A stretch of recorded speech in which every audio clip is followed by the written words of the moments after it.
Saudara, usai ditetapkan sebagai tersangka atas kasus pengancaman warga, Bribka Edi Purwanto ditahan di sel khusus Bid Propam Polda Sumsel untuk menjalani proses pelanggaran kode etik profesi.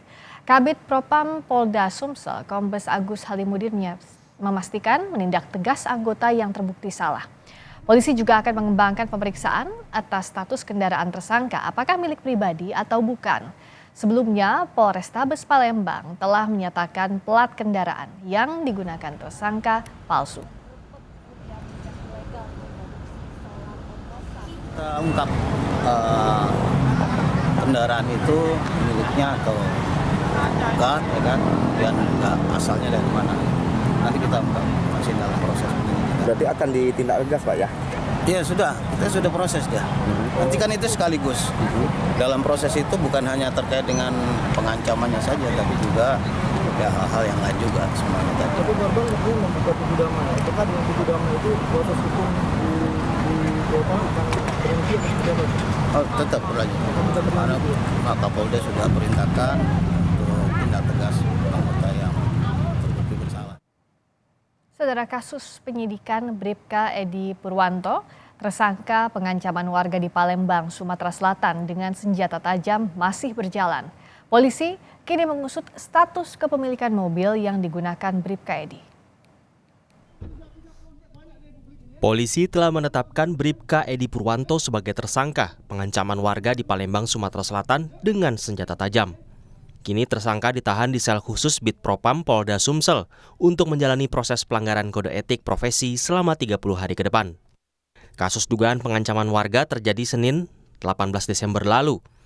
Peristiwa bermula saat mobil milik korban diduga ditabrak oleh mobil Fortuner yang dikendarai anak Bribka Edi.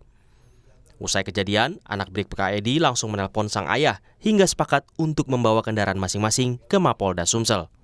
Namun dalam perjalanan, mobil Fortuner yang dikendarai putri Bribka Edi melaju ke arah lain. Hingga akhirnya di tengah jalan, mobil Alphard yang dikendarai Bribka Edi menghadang korban. Kemudian Bribka Edi tampak turun serta mengancam korban dengan senjata tajam. Selain pengancaman, polisi juga menelusuri status kepemilikan mobil Alphard yang digunakan Bribka Edi. Polisi telah memastikan plat di mobil Alphard putih yang digunakan Bribka Edi adalah palsu. Jadi hasil identifikasi daripada plat kendaraan yang digunakan memang betul tidak sesuai dengan peruntukannya, dan ini nanti dijadikan satu tindakan yang lain dari bidang profesi pengamanan untuk melakukan tindakan-tindakan yang terukur.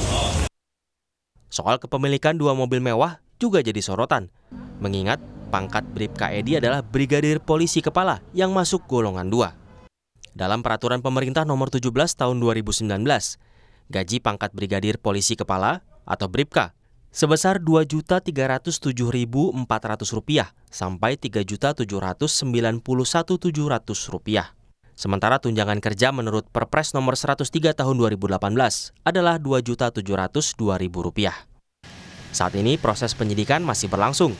Kapolda Sumatera Selatan berjanji menindak tegas anggota yang salah. Tim Liputan Kompas TV.